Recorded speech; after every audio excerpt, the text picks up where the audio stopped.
I'm pleased to be here again today with Reggie Gibbs, who was with us, I think maybe in the last calendar year. And at that time, Reggie was talking about his book, Beyond the Urals, and a lot of exciting things have happened since then. So I wanted Reggie to catch us up on that. And I wonder if I could ask you to just give us a little short bio on yourself and a kind of reminder about what your book is about. And then we can go on to have this conversation.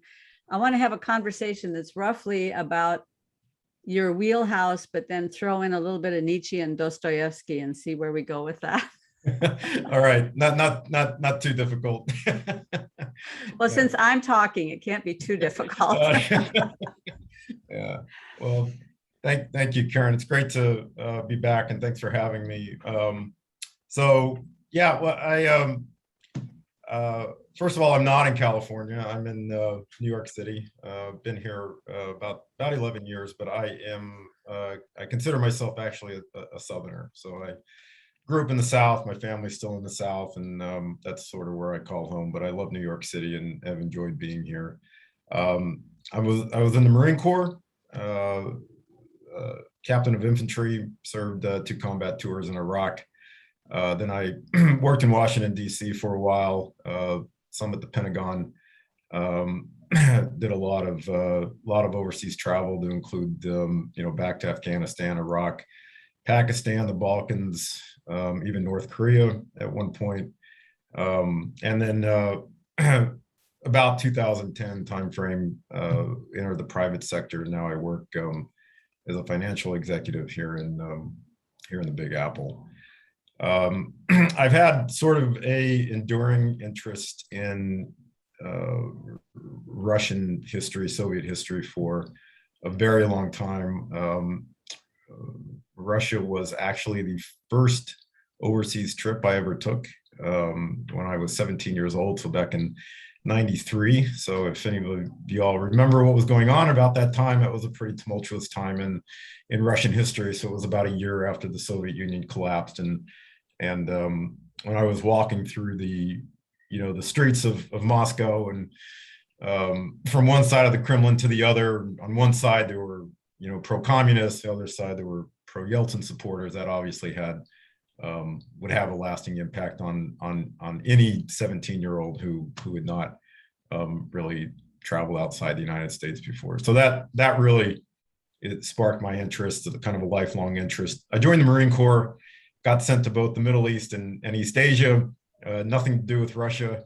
But I did during that time garner an appreciation for other parts of the world, countries, civilizations, religions, other art forms. But I maintained this passion for Russia, and later did graduate work at Georgetown, specifically on Russian studies, traveled the Trans-Siberian Railroad.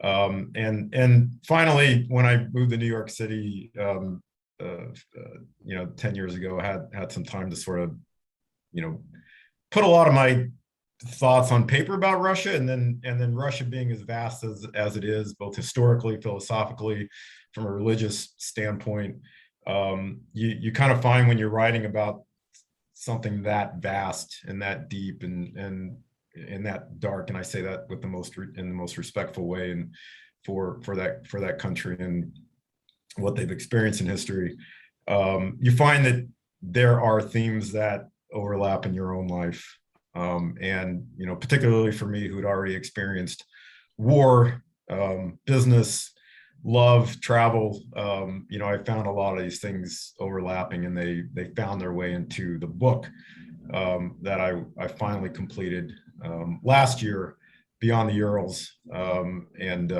that I'm actually working right now on the concluding part of it. So yeah, that's kind of my story. Very briefly, Beyond the Urals is rather difficult to kind of sum up in a short time frame. So well, maybe instead of summing up the book, yeah, you could just tell us what was the driving theme of the book, because obviously if you still have a second half, it's not finished. right. So there was some deeper thing that you wanted to bring out there. Yeah. Again, the themes are are multiple, but it's really a meditation on, I think at the end of the day, power, the temptations of power, and how in a world that is consumed with power, how does a common man, and in the case of the main character, how does a common soldier who's kind of thrown into this maelstrom of World War II Russia, how do you achieve victory out of that, and what does that victory look like? So that's really what it's exploring, and it folds in obviously a lot of what was going on in Russia, both on the Western Front and then in Siberia during the time. It draws on Russian history. There's appearances of these, phantom philosophers, ranging from Tolstoy to Dostoevsky to Bakunin. It kind of runs a whole gambit there of Russian thought and philosophy, and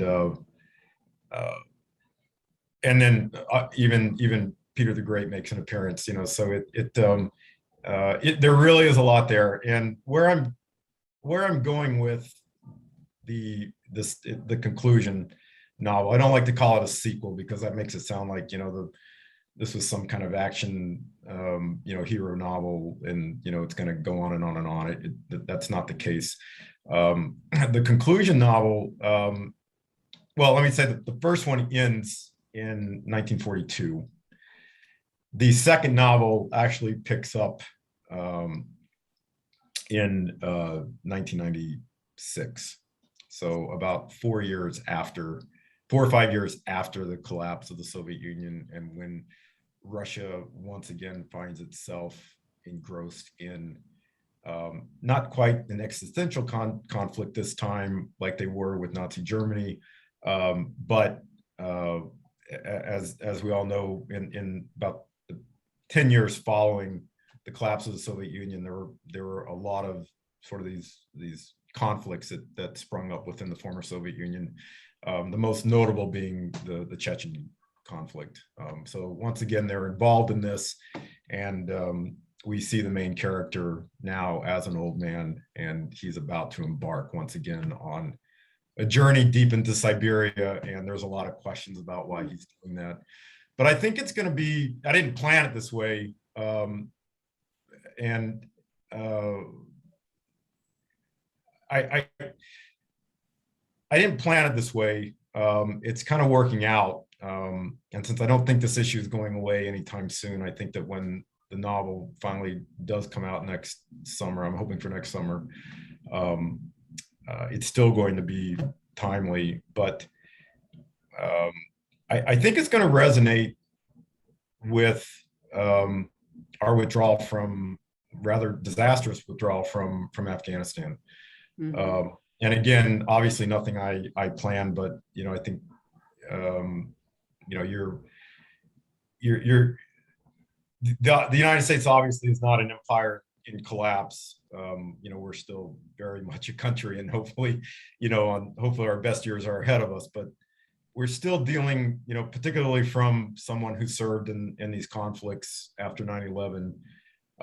We're starting to see this project that the country has embarked upon over the past 20 or so years start to fall apart, and this is what the main character sees as he's going, as he now sees Russia, that this country that he fought for, or the Soviet Union that he fought for, it broke up, and now there's these conflicts going on, and he's looking at a country that's kind of facing defeat. And so I think that it's going to stay, the themes would be relevant, I think, regardless, because I've tried to design a novel and a story that's organic, and that is timeless, but these events come up, and they do trigger different things to help you think about, I think, some of the themes. So from that perspective, it's a little depressing, but I think there are things that people will get out of this.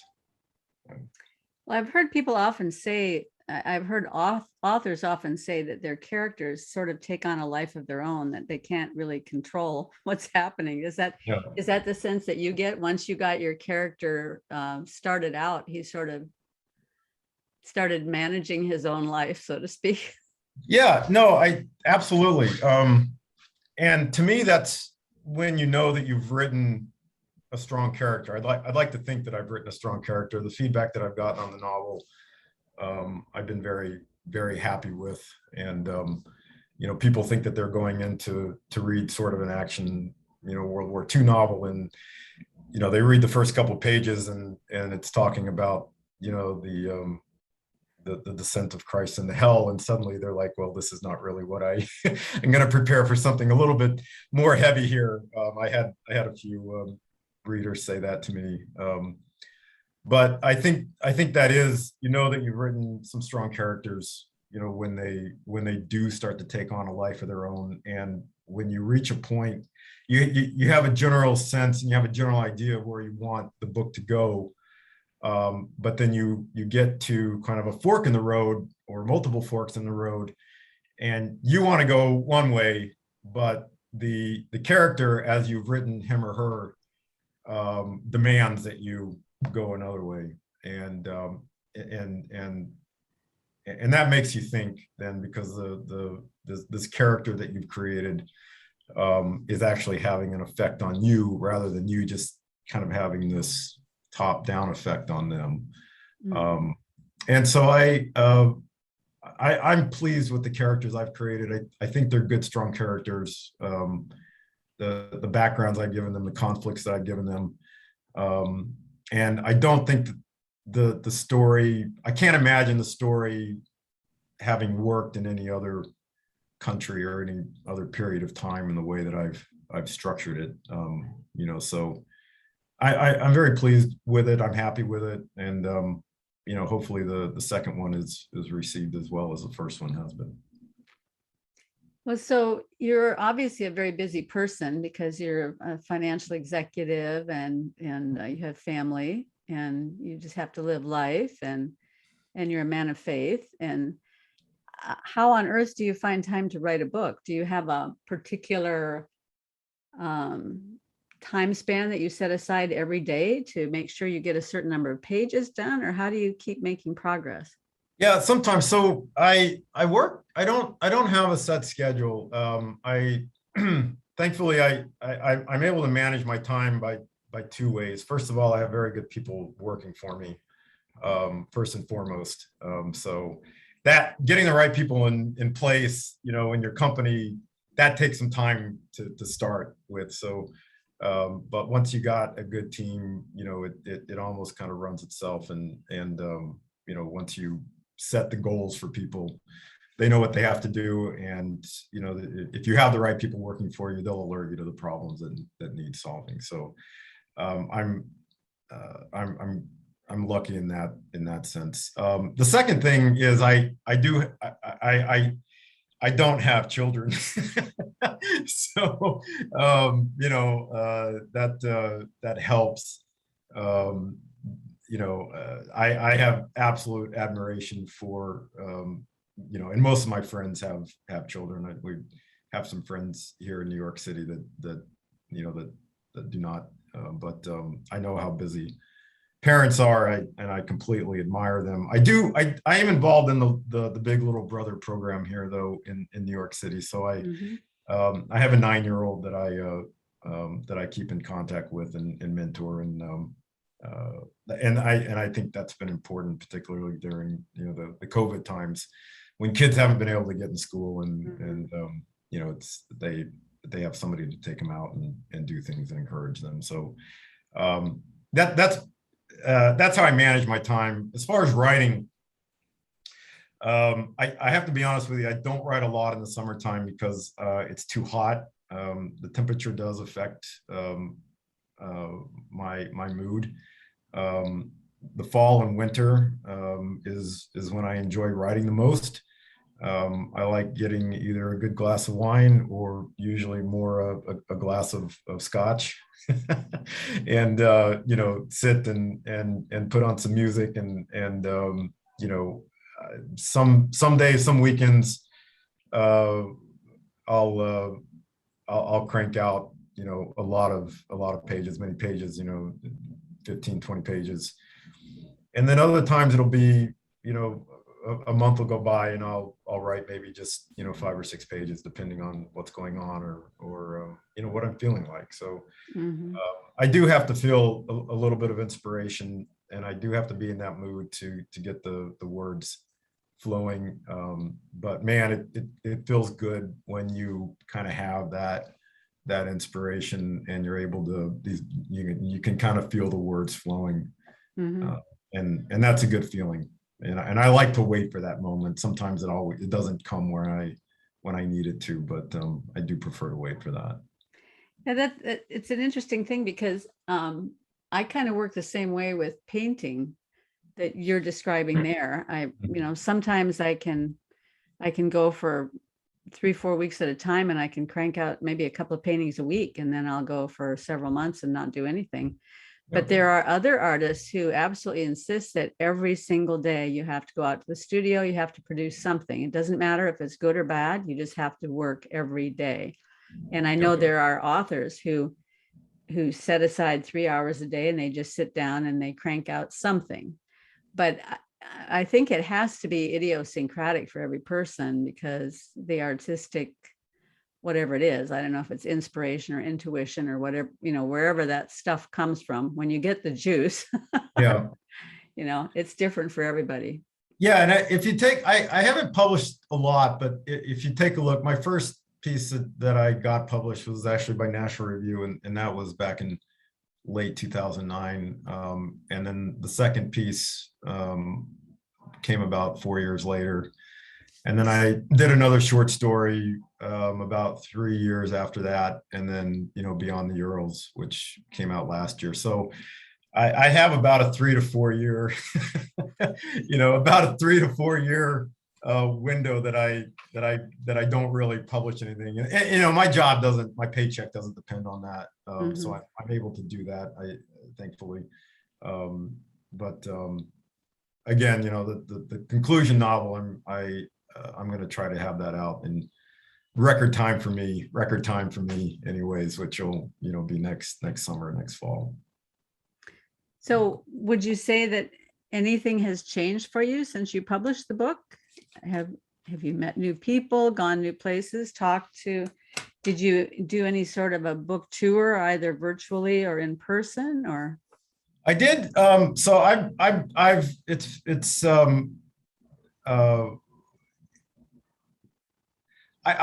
gotten some great support and some good assistance from friends in National Review, for example, Hillsdale College. John Miller out at Hillsdale was kind enough to, he did a piece recently on ex-military that had written some books, and kind enough to give me a mention there. Jim Garrity did the same, who I follow him religiously at National Review. I did a book launch, which did virtually. I did about an hour or so talking about the book. The response to that was very, very good. There's been some book clubs around New York City that have chosen to read my book, talked about that. COVID has been a bit of a damper on the ability to go and do things. So that's actually something that I'm looking forward to next year, not having as an obstacle, when I go out to promote this. And plus I do have a lot of lessons learned, I think, from the marketing this year around, this time around, that are going to play into I think getting greater exposure from the book. And of course, Ann Bridges, who is a mutual acquaintance of ours, has been just phenomenal in supporting me. So yeah, it's I wouldn't characterize as, anything has changed significantly. Like I'm, now looking at movie deals or, That would be I'm nice, not, right? nothing like that. And that's fine. But uh, I guess what's changed personally or spiritually for me in a sense, is the feedback I've gotten from people has really made me happy. I have had the readers that have gotten back to me on the book and wanted to discuss it. Almost all of them have said, part A, B, C, or D has really impacted me, and very few have said that, have repeated. Like one reader was talking about the dreams. So the main character, he's sort of contemplating dreams in the novel. One reader talked about that. Another one who was a combat veteran who suffered from some PTSD, basically, it said, thank you for this. If nothing else, it lets me know that we're not alone. I've had other people just say that and I don't, this, I don't say this because I'm trying to, toot my own horn or anything, but this really did make me happy. And she had said that it did completely just change her life. So to me, that's one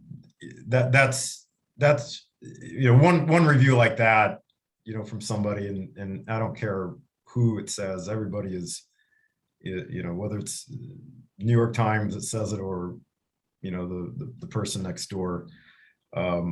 If you can have that profound effect on just one person, that to me makes it worth it.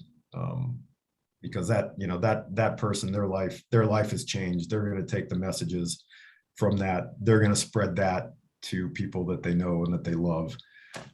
So you're not just changing one person's life. You're having this ripple effect. And that really makes me happy. Well, I think Jordan Peterson was the one that said we're always just 2 steps away from 1 billion people.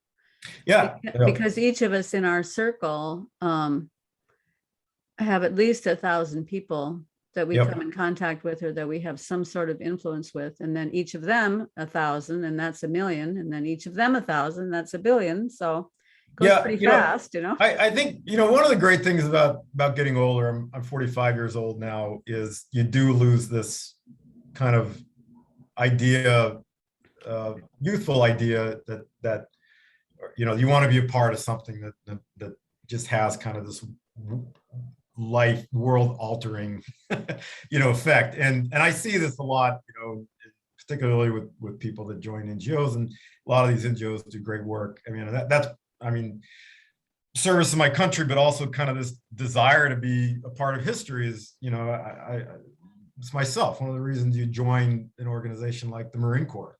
There is that sense of patriotism there, but being a Marine, you're going to be, chances are you're going to be out there on the front lines. And I remember a couple of years ago, I was getting a coffee one day at work, and outside of the office, there were always, kind of these NGO,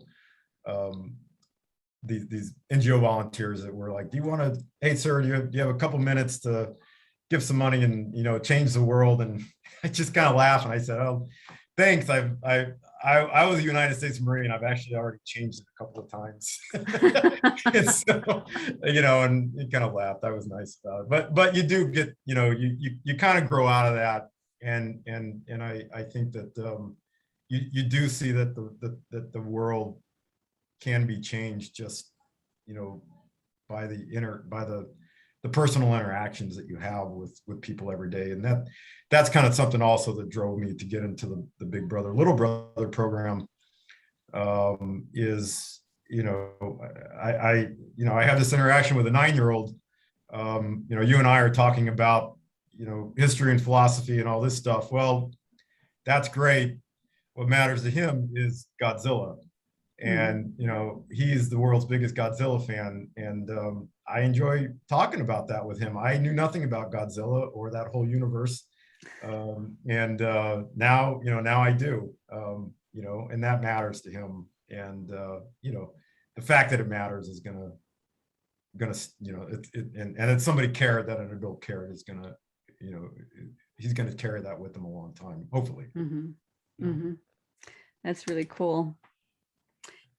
Well, one of the reasons I thought about talking to you was that I did this series on my channel with a physicist named Glenn, and we did 6 episodes on the nature of life. Well, actually, how life might have come to be, looking at it from a physics standpoint, and also looking at the necessity for some sort of top-down information and some sort of bottom-up, infusion. And it was a very interesting conversation.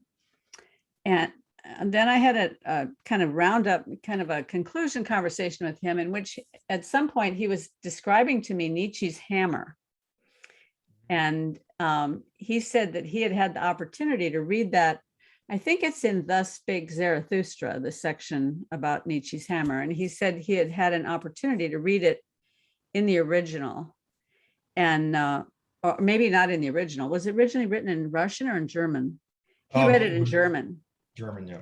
Yeah, and he said the way that it reads in German, it tells a little bit of a different story than the way it's usually translated into English. When it's talking about Nietzsche's Hammer,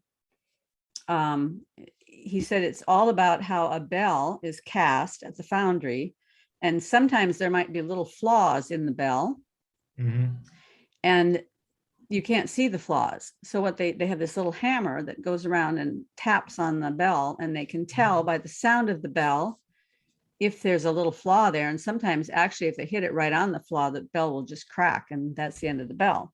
But at least they find the flaws. And so when Nietzsche was talking about it, he calls it sounding out the idols. Yeah. So basically it's assessing the idols and finding where their weaknesses are, and finding out if there are no weaknesses. I'm assuming that if you find an idol that has no weakness, it becomes an icon or becomes the real deal, like Christ. An idol without any weaknesses would be Christ. So anyway, this is a little bit of a long story, but after he said that, I looked up Nietzsche's Hammer online, and I was doing a little research into it, and I ran across this philosophy page where they brought up another passage from Nietzsche where he's discussing that, but then he starts off into this thing about coal, the coal speaking to the diamond, or the diamond speaking to the coal. The diamond says, "Coal, why are you so soft?" Right? And so thinking about this contrast between diamonds and coal, and the other thing that he brought up is that Nietzsche was talking about like Dostoevsky being hard, like a diamond, but Wagner being soft, like coal. Yeah. And I don't remember the other contrast that he made between 2 authors, but I remember it was Dostoevsky and Wagner. And I wondered if you could talk a little bit, first of all, about why Nietzsche thought that Dostoevsky was hard like diamond. But then I'd also like to just explore with you a little bit about the potential differences between diamond and coal. And is it really as clear as Nietzsche thought it was? Because I came up with a long list, and I thought it was pretty interesting. It's not exactly a binary, it's more of a polarity, and there's a lot of overlap actually. Yeah. So, wow. So I think that, so the Hammer Speaks, I believe, is in Twilight of the Idols, and I think he also. Oh yes, that's right. Yeah. Yeah. So I think he also gives an explanation, somewhat of an explanation for this in the preface to this. And Twilight of the Idols I mean, this is a book that, and I think he said it himself, you know, it's a book where he basically is declaring war on well, I mean, the book is a declaration of war, so to speak. Nietzsche, I'll do my best to address Dostoevsky and also Wagner. Nietzsche was, you know, he was friends very, very early on in his life with Wagner. I think when he was 24 years old and already a full professor at the University of Basel, for example, in Switzerland, and he was a disciple early on with Wagner. But that early friendship became one of quick disillusionment, and he wrote The Birth of Tragedy, which was a pro kind of invoking Wagner and his music and his dramas in the way that Wagner intended for, I think, his music and his drama to be interpreted in Germany, which, you know, was the Germany had these myths, and these myths were what was going to provide this sort of redemption for Germany.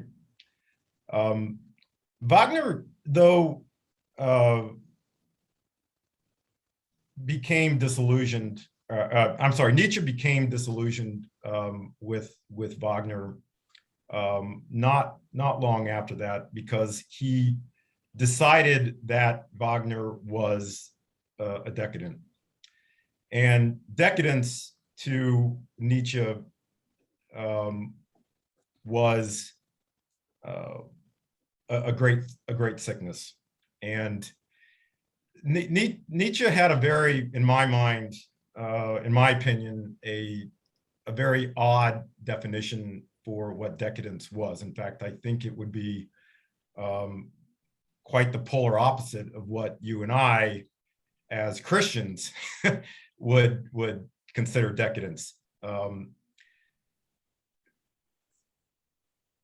Nietzsche had this idea that anything that was that taught the denial of self, which was compassion, which was forgiveness, really, you know, that was meekness. This denial of self led to this sort of sickness, which of course then was what would bring down a society. Nietzsche, of course, that's what he would call decadence. Yes, yeah, it is, and that was his definition of decadence, he related this in his criticisms of Wagner. He really related this to, and I'm not a musician, as we discussed prior to this. Actually, you know, drop my study of the violin, which I'm going to pick up at a later time. But Nietzsche actually went into a bit more detail on kind of the rhythm and the harmony and the melody of Wagner, and then how that related to Wagner's characters in his music and his drama, and how he believed that, you know, since the music was decadent, the music did not inspire one to move in a rhythm that was communal, in a sense, sort of in this Dionysus sense. You know, he was very big on the Dionysian artist, that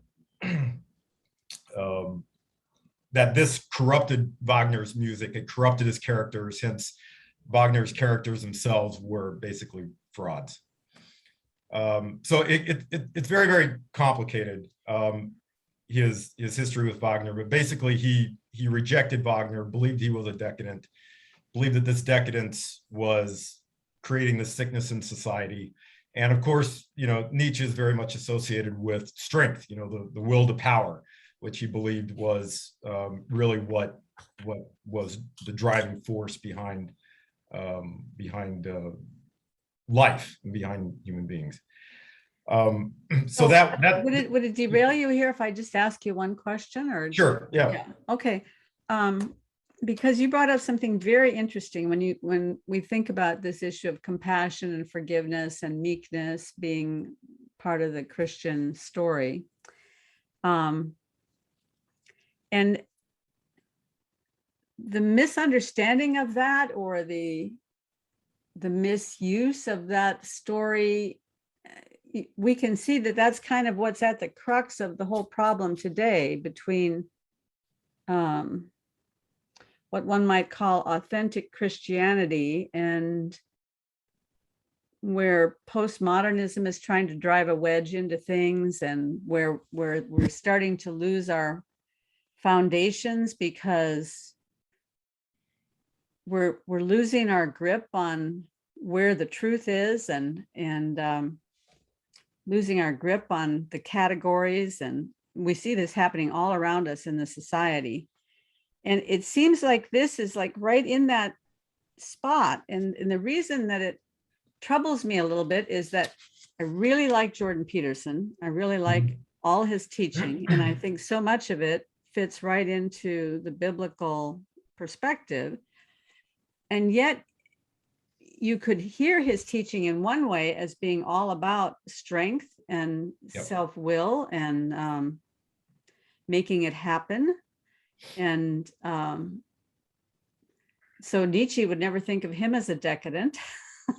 No, yeah. I think that's a really good point. And this is one of the reasons why Nietzsche is so, has baffled, I think, people for a long time. I mean, he himself is often contradictory in the things that he writes. And I think what Nietzsche strived for, or what he believed he was striving for, was this just kind of absolute brutal, truth, which is, and he didn't care about what friends he sacrificed, family he sacrificed. He was going to do this. He famously, of course, went insane in 1889 and then died about 10 years later, alone. But no, getting back to Dr. Peterson, there is, I think, in Jordan Peterson's works and in his his philosophy, certainly this sort of Nietzschean, will to power, so to speak. But I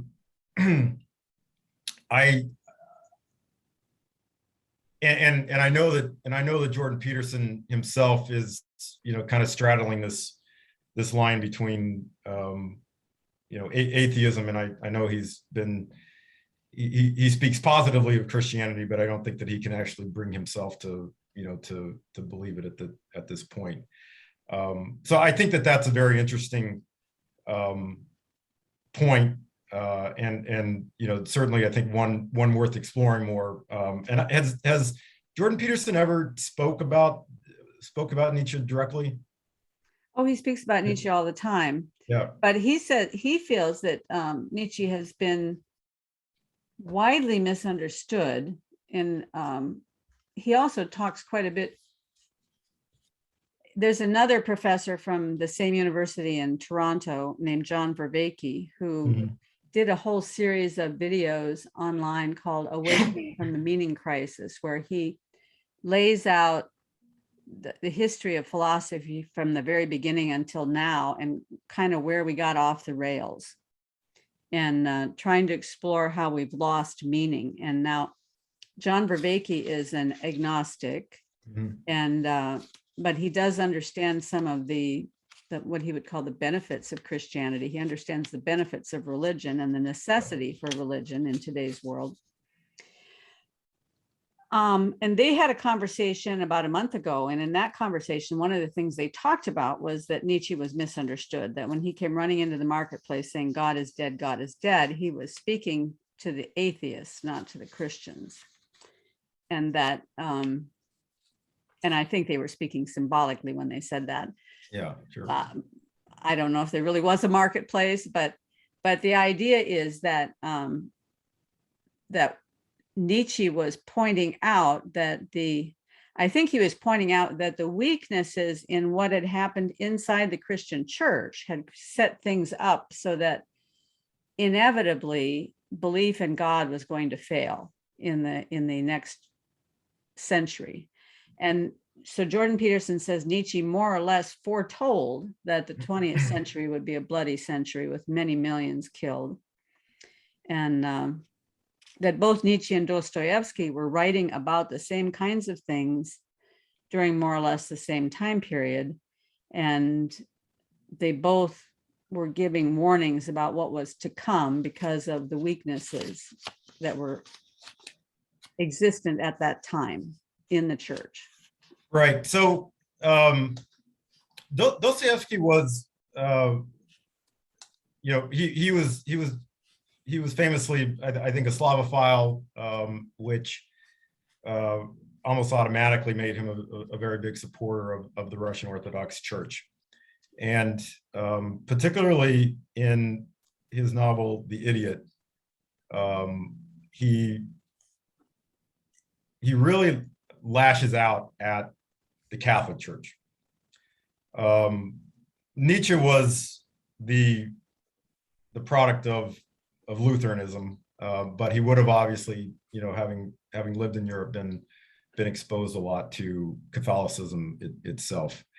And I think that Dostoevsky and Nietzsche, although they would absolutely disagree on sort of the solution to the organization of society, and what are the driving forces behind the meaning of life, really. I think they would both agree strongly on the nature of Western Christianity, and I think also that Nietzsche, I agree in the sense that that maybe he has been misunderstood to some degree, but only in the sense that I don't think Nietzsche was critical of Christ as much, or the concept of Christ, but he was critical of the Christians and how Christians were living, and how the church had itself sought power, particularly in this time frame, and as a result, it had essentially discredited itself, and was destined for sort of this overthrow, that I think Nietzsche foretold. And Dostoevsky saw the same problem with the Western Christianity. He despised Catholicism. He believed that they actually taught the Antichrist, whereas he felt that Russian Orthodoxy had stayed true to the true message of Christ and the true communality that Christ taught, and that people should strive to live up to if you're going to have this sort of society. Whereas again, I think Nietzsche looked completely at Christianity itself as decadent, because it embraced sort of these life-denying things that we talked about already, and he his objective was to sort of get out of any moral code completely, and sort of recreate this new morality that was not bound to any reading of history any reading of morals that Christianity had put forward up until that point. Well, in that, it sounds as though there's a pretty big overlap between Ayn Rand and Nietzsche then, because certainly a lot of what she talks about is, the weakness of Christianity, the weakness of the whole idea of compassion and self-denial, and thinking of others first, and how really that's going to destroy the world. Yeah, no, I would agree with that as well. I don't really have a whole lot more to comment on that. Except that yeah, I agree with that. Uh, you know, Well, I've read quite a lot of Ayn Rand when I was younger, before I became a Christian, and even long before I was a Christian. I remember reading Atlas Shrugged, probably when I was 20, something like that. I remember getting so angry at the book, I picked it up and threw it across the room. And I wasn't sure why I was angry with it, but I was angry with it for some reason. So then I picked it up years later and I reread it again, and I thought, she was really onto some things. There were some things that were really good, but I think she completely misunderstood the nature of Christianity. And I have a feeling that probably Nietzsche also completely misunderstood the nature of Christianity, probably even misunderstood the meanings of those words. But I just remembered who the other guy was that he called soft, and that was Victor Hugo. yeah, right. That's right. I remember reading that. Yeah, and so, and Les Miserables, of course, is full of that other-centered compassion, denying yourself for others. So Yeah. that maybe that's why he felt Victor Hugo was soft. Yeah, and I, kind of getting back to Nietzsche and Dostoevsky. Dostoevsky was, so Nietzsche knew of Dostoevsky, and they were separated in years by about 23 years. Dostoevsky, as far as we can tell, never had any knowledge of Nietzsche. Dostoevsky, I believe, died in 1881, and Nietzsche passed away in 1900, but he had gone infirm, before then. If they're in Crime and Punishment, which, when you read about comparisons between Dostoevsky and Nietzsche, the main character there, Raskolnikov, the one who actually commits the murder, is in essence the example of the type of man that Nietzsche put forward, not the Ubermensch, but a man more or less that was attempting to put himself up into this elite caste that potentially could be the Ubermensch at some point. But he did not believe in God. He did not believe in any sort of constraining morality, because he didn't believe in God. And in order to prove this to himself, in order to try to get beyond that morality, he essentially believed that he had to kill a man. So not only did he need to kill God, but he needed to kill man in order to have complete freedom. And this is where I think Nietzsche, I'm not sure if he misunderstood Christianity as much as he was just so convinced that it was corrupt, and that the story of Christ was not true, that he could not, he would come right up to the edge. But I think he had a hard time then really exploring that if he took his ideas of going beyond the boundaries of good and evil to their logical conclusion, what that would actually entail.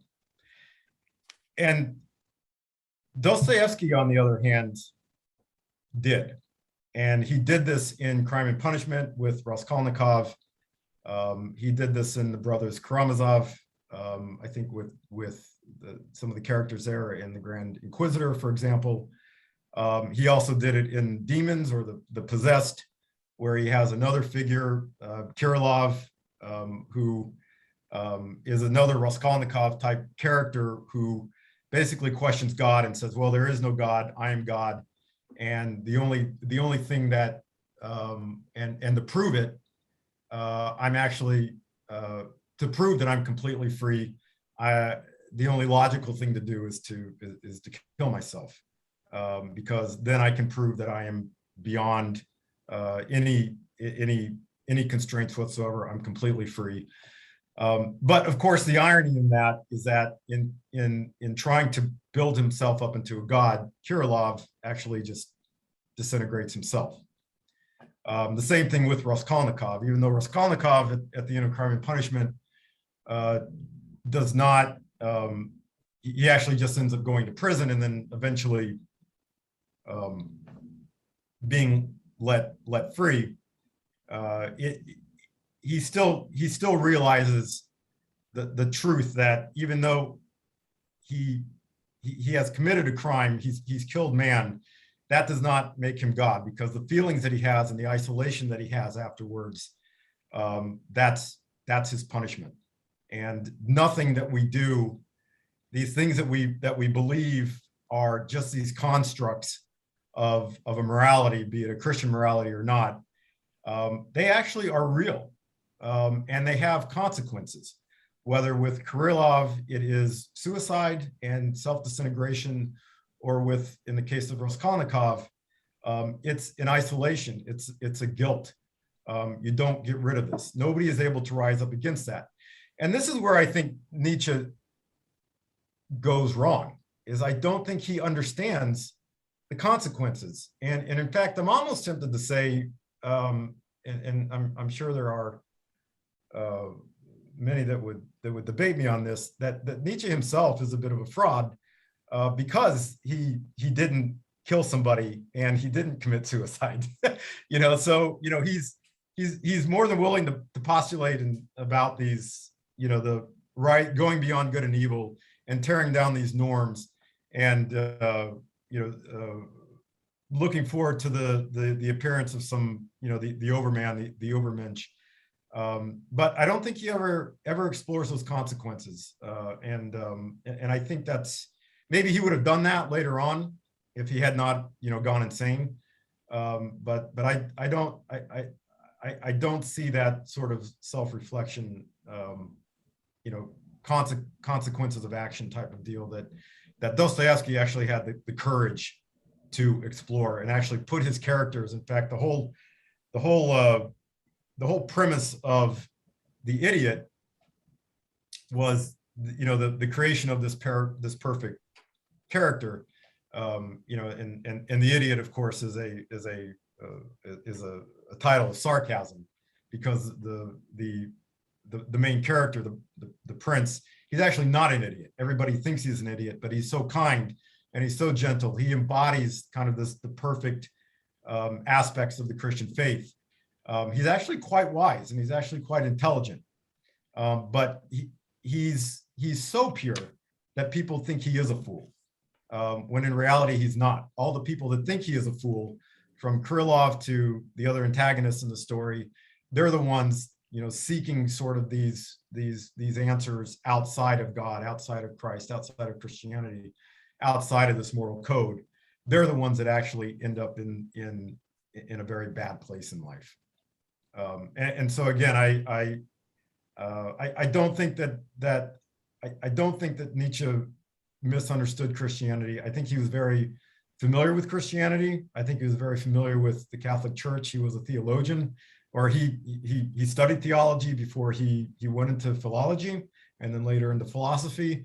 I just think that he refused to acknowledge its truths, and that, again, that's going back to his really the fact that he despised a lot of the critical tenets of the Christian faith, which he saw as decadent, and outside of kind of these life-affirming things, outside of his God, the God that he created, or not created, but the God that he most identified with, the God that he actually called the Antichrist, Dionysus, as in opposition to Christ, the tortured, the crucified.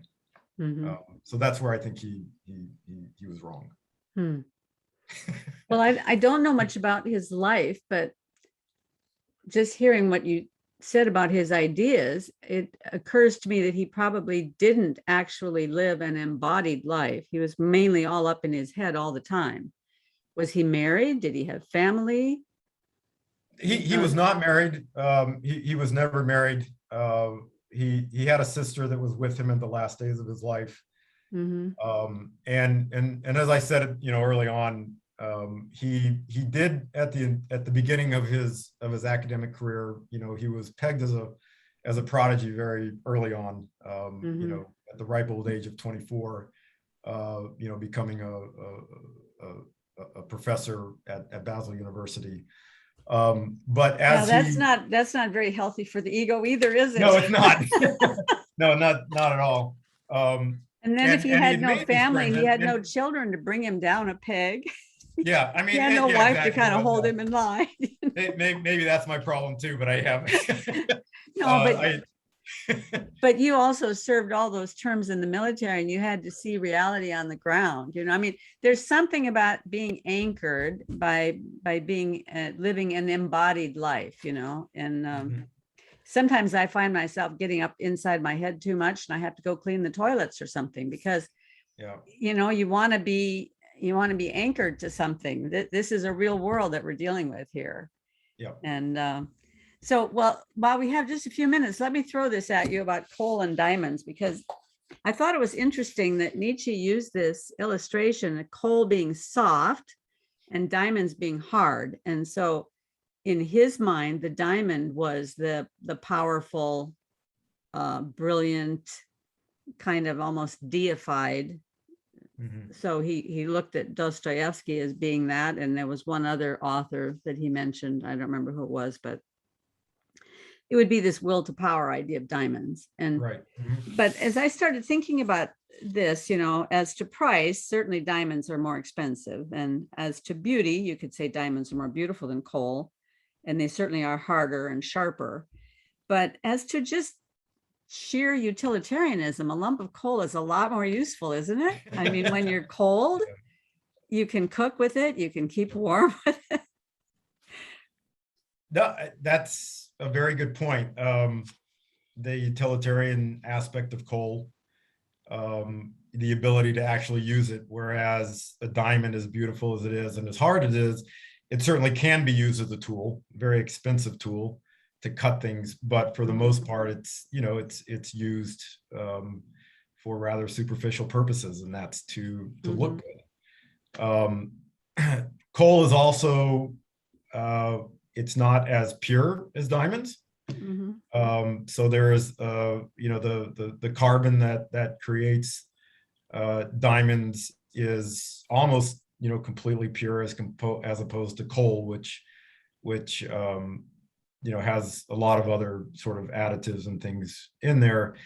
And diamonds, of course, are much more rare. They're created much deeper underground and appear in volcanic activity, whereas you can go right to the source where coal is and dig that up, and it can be useful. There is this thing also that diamonds have to go through quite a lot of suffering to become beautiful. Yeah, that's true. Yeah, and I think there's a place in the world for everything. I think there's certainly a place for the diamonds, and diamonds take longer to become diamonds. Coal, is a lot more plentiful, and I don't. Both are, I think, many years old. But coal is a lot more plentiful and closer to the ground. For a reason.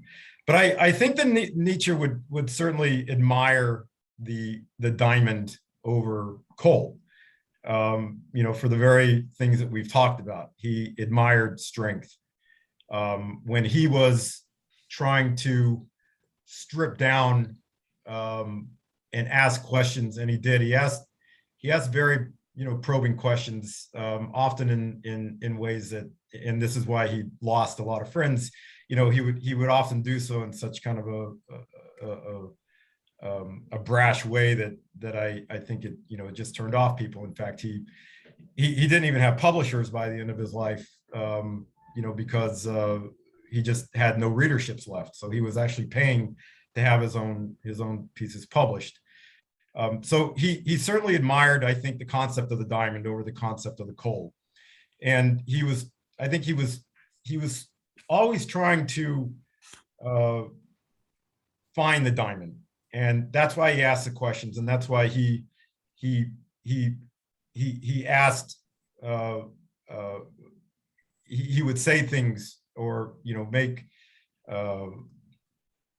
assertions, that God is dead, we have killed him and he remains dead. And then, deconstruct that into, what he means by that's kind of tearing apart the last, 2 millennia of history in order to try to describe why something that he felt was false, something that he felt was decadent, was sick and therefore not healthy ultimately to society. But I think he was so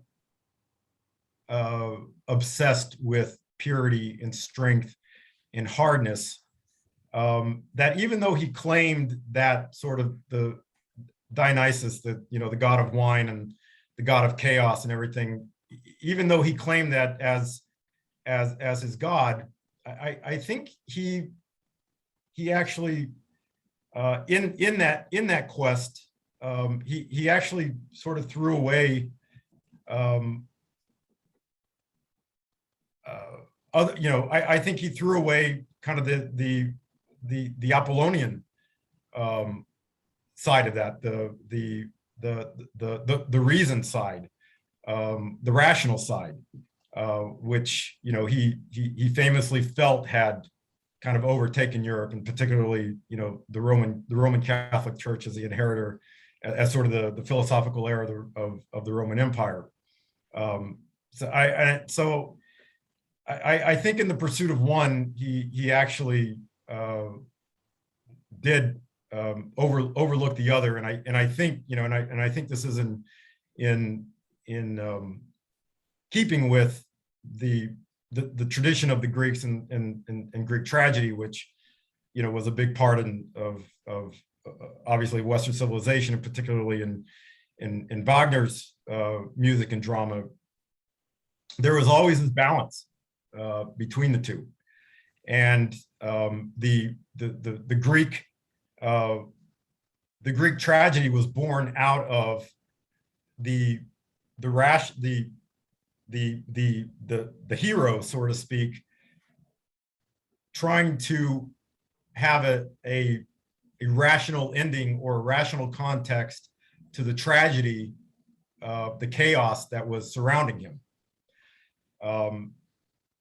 And so I think that Nietzsche did lose sight of that rational side, and how rationality does ground us, and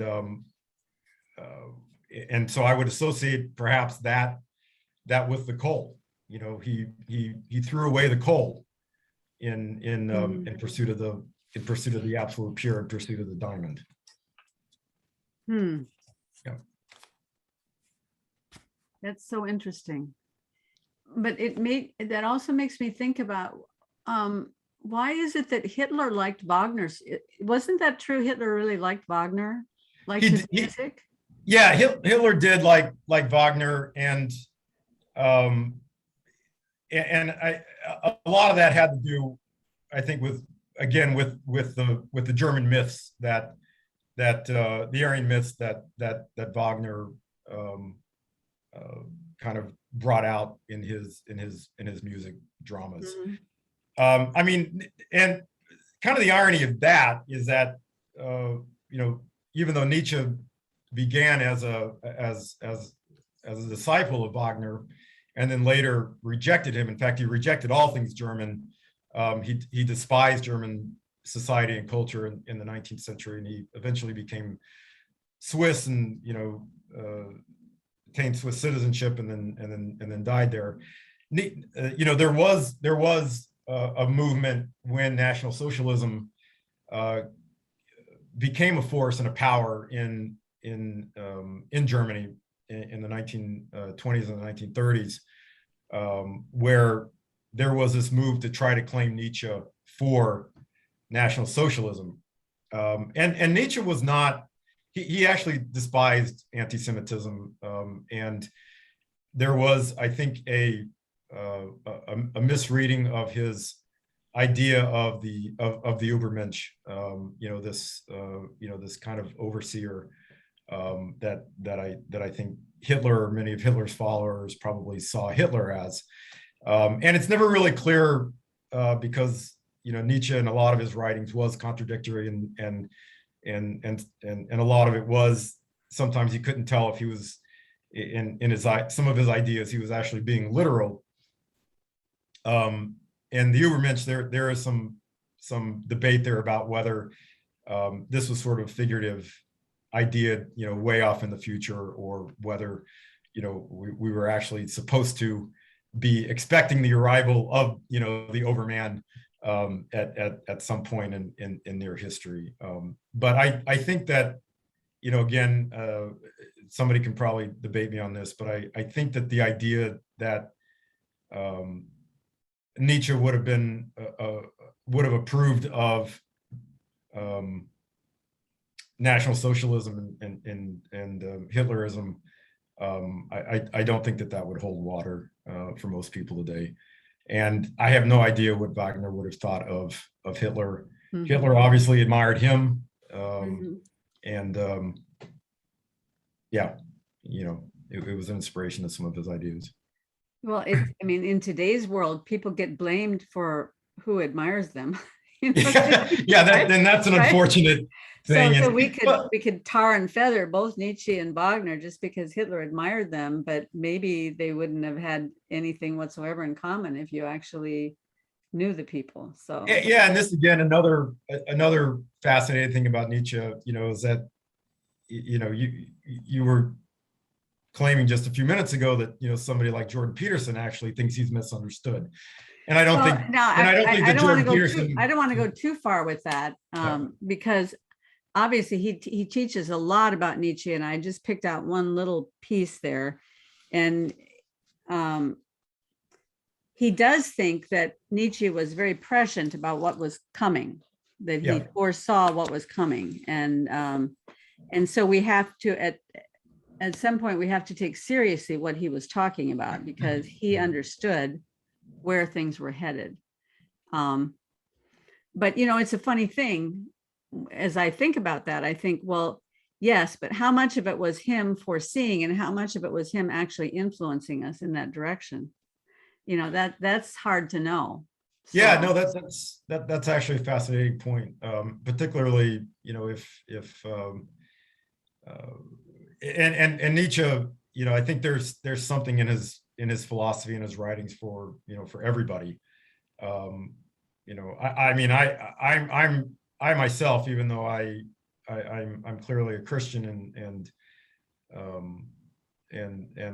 I believe in the power of forgiveness, and I believe in the necessity of sacrifice. Sacrifice would have again been something that was decadent to Nietzsche.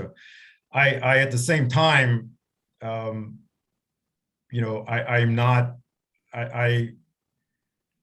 I support, for example, religion. I support organized religion, but I'm not enthralled with it. And this is getting, so kind of circling back to what I said earlier, Nietzsche seems to have more of an issue with the church, Christians per se, than he actually does Christ. He believes that the teachings of Christ, the things that have grown up around Christ, are decadent and they're not right. But he does tend to believe, and I believe he even states at one point that Christ is sort of a worthy opponent. But he just doesn't agree with it. He doesn't agree with the idea of the God-man. So Nietzsche, in a sense, is making himself the Antichrist to that. And Dostoevsky, I think, similarly, even though he was a supporter of the Russian Orthodox faith, the themes of his novels, they were not necessarily an endorsement of the church. Dostoevsky comes back time and again to the truth of Christ and the truth of Christ's teachings and the necessity of those teachings, which, can be found outside the church. I think that there is some danger in setting out completely on one's own. I believe in organized religion, and I think it's critical to have that community of believers and sort of that head of the church and those that are skilled and knowledgeable about faith, and they're shepherds, and I certainly believe in that. But I don't believe in the necessity of the church for Christian truths to be applicable and to be alive in the world. So on that, in that, if that's what Nietzsche was trying to say, then I'm not completely off base with him on that. And I too admire strength. So I mean, I think that's important. I don't think that, like Nietzsche did, that is. I unfortunately, maybe he's right that the will to power is the driving force. I mean, I think that's the theme in one of my books, actually. Mm-hmm. But whereas he would view that as a positive and something to be built upon. In fact, that's the non-decadent part of that's how Nietzsche would define non-decadence, perhaps. In my book, to me, that's a vice. In fact, that's the critical downfall of man. That's where Christ is taken up into the wilderness, tempted 3 times by Satan. The third temptation is when he offers Christ the world, if Christ will bow down and worship the devil. That's the ultimate temptation to power. Nietzsche would probably say, yes, accept that. Satan doesn't exist anyways. Take power, take the world. In my book, and in the Christian view, that's corruption. Because as Christians, we actually believe in the afterlife, and we believe that there can be no victory on this earth. All we can do is try to love each other, forgive each other, sacrifice for each other, in the hopes that there is that perfect kingdom in the next life. And again, Nietzsche would scoff at that. He would say that the idea of an afterlife is bogus. We're focused on the here and now in earth. We have to we have to get rid of these life-denying ideas that Christianity posits, and we have to embrace this life as it is here now, create our own morals, strip down the old, get rid of this good and evil paradigm that doesn't exist. It's false. And we have to build something new. The closest he got to that, building something new, again, I think was in the conception of the Übermensch, which itself I think is a very dangerous idea. This is one that I said earlier, Dostoevsky explored in his novels. He went further than Nietzsche did. He had the courage to do that. And then I think the other thing that Nietzsche posited that I assume he probably would have built on further on in his writings if he would have had the opportunity to do so, was also this idea of the recurrence of nature, which in itself is just, I think, another way of saying, eternal life, but in a secular Nietzschean way. So. Well, one of the things that occurred to me when you were talking about the will to power is that it seems as though people that fall prey to the will to power, it actually strips away their individuality and they become more alike. All the people who are striving for power all seem to become more alike. And the people who are striving to live according to Christ each become more and more individual and seem to bring more to the table, more more variability and more diversity of ideas and art and architecture and music and all of these things that are born out of Christian faith and all the beauty that's born there, where will to power seems to just go towards this, I guess you would call it the diamond point. Yeah. And everything collapses into one thing, and it just becomes a hard driving weapon, and all the beauty and all the facets are gone. I agree, and I think that in his novels, Dostoevsky also kind of, that's the truth that he arrives at. I don't want to say stumbles upon, even though I don't think when Dostoevsky set out to write his novels that he had an end state in mind. I think that he, in an effort to write his novels, genuinely was trying to arrive at truths himself. And whenever he explored these ideas of morality without God, without these scenarios and these plots where God and Christian morality is taken out of the equation, whenever he fully explores these, the characters, they do find themselves either, in the case of Raskolnikov, in isolation and depression and prison. In the case of Kirillov, dead. He's destroyed himself. In the case of other instances where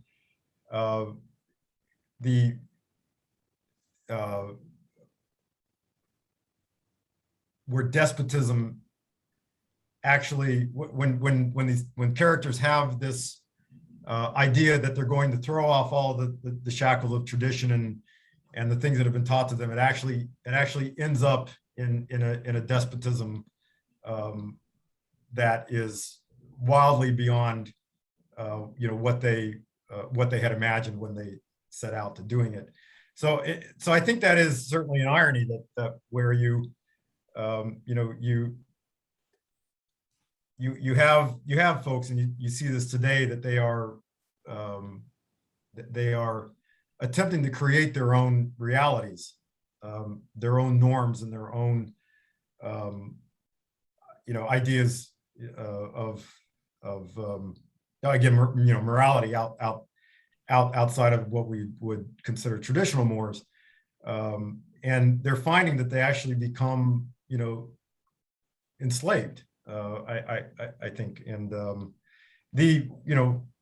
trying to think. I'm sorry. I'm trying to think of one of the other characters in The Possessed. I can't think of his name right now, but he's basically the ideological kind of the intellectual force behind this group that is trying to cause this revolution in the town that Dostoevsky is talking about in Demons. And the formula he comes up with is actually very similar to what Nietzsche comes up with in the concept of the Übermensch. Whereas they do recognize that if you had everybody doing whatever they wanted with no consequences, you would have an extreme amount of violence. So order is needed. So who are the ones that are enslaved? Who are the ones that are ordered, and who are the ones that do the ordering? And in the formula that this particular character comes up with, again, I apologize, his name slips me in The Possessed. He actually comes to the conclusion that there are basically two castes of humans. This is the only way that that society would continue to move forward, absent a theory of morality that involves the many things that Christianity puts forward: love, forgiveness, redemption, meekness. And the only way that society keeps order and moves forward is through sort of a militarism, where you have the 10% that are basically keeping the 90% in this in this state of safety. You're keeping them fed, you're keeping them happy, much like we've had here during COVID. They feed us sports, they feed us movies, they feed us the things we love, but don't get too far out of your box, and we're gonna take you to task and fine you.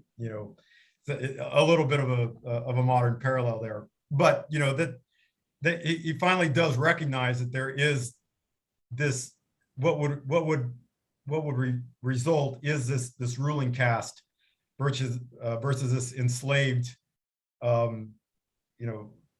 non-intelligent caste that again is very happy kind of being kept in this state of just being fed and coddled. And this is, I think, very similar to the whole Übermensch idea, is that you will eventually have this kind of ruling caste in this society that Nietzsche imagines, or that he believes is eventually going to come to pass. This overman who is the all-knowing one, the ones who have the right, just by virtue of their will to power, to control the rest of us, and through them, that's how society moves forward. Dostoevsky, though, he believed not in, I guess, mankind as this just a mere organization. He believed in it truly as a social organization, and he believed that the social part of that social organization is Christianity and the tenets that surround that. He believed that if people did exercise sacrifice, did meekness, love, forgiveness, these are the things that will keep people ultimately free, but also together. So that, yes, okay, we have to have government officials, we do have to have areas in life where it's hierarchical, but at the end of the day, it's not the militarized type of organization that a Nietzsche would view, or the individual in the Possessed, or Raskolnikov in Crime and Punishment, who himself viewed himself as sort of this Übermensch, but then later discovered he couldn't do it, because once you go beyond the boundaries of good and evil, there are consequences for that. Mm-hmm. Yeah, Dostoevsky, again, so kind of circling back to your point, taking Dostoevsky's view and how I believe that he demonstrates it in his novels and proves it in his novels, is a recipe for greater freedom through the constraints of a Christian morality than through the unabashed kind of do whatever, you break down everything and then rebuild from nothing sort of idea that Nietzsche put forward. But I think that's a very fascinating irony, and one that I think if people in our day and age actually thought through, and eventually do. I think many people do as they get older. Well, one of the things that heartens me a great deal is that there are people like you working at the same time as people like Jordan Peterson and Paul Vanderklay and Jonathan Peugeot and John Vervaeke, and all of you coming from different avenues of life, and yet all approaching the same problem, because everybody sees the same problem and sees that they have to be participating in finding a solution. And so that to me is very good news. That yeah. Well, thanks for people like you, Karen, for helping facilitate these discussions, and I've certainly enjoyed it. It gets my mind outside of the financial world for a little while. Sometime you can come back and tell us about how to get successful in the financial world. Well, I'm still trying to figure that out myself. But when I fly in with my private jet one day, then I'll have more to say about it. But yeah. Well, it's been great talking to you, Reggie. Thank you so much. I wish you all the best with your new book, and I hope you do finish it by next summer. It sounds like something we need. And do you have a title for it yet? I do, actually, and I kind of alluded to it in one of the moments I was talking here, and it's actually going to be called The Third Temptation. So it's going to be a more kind of a deeper dive into this exploration of the temptation of power, and how, again, I view that as a bad thing, as opposed to someone who might be a follower of Nietzsche who would view that as a good thing. I'm very suspicious of power.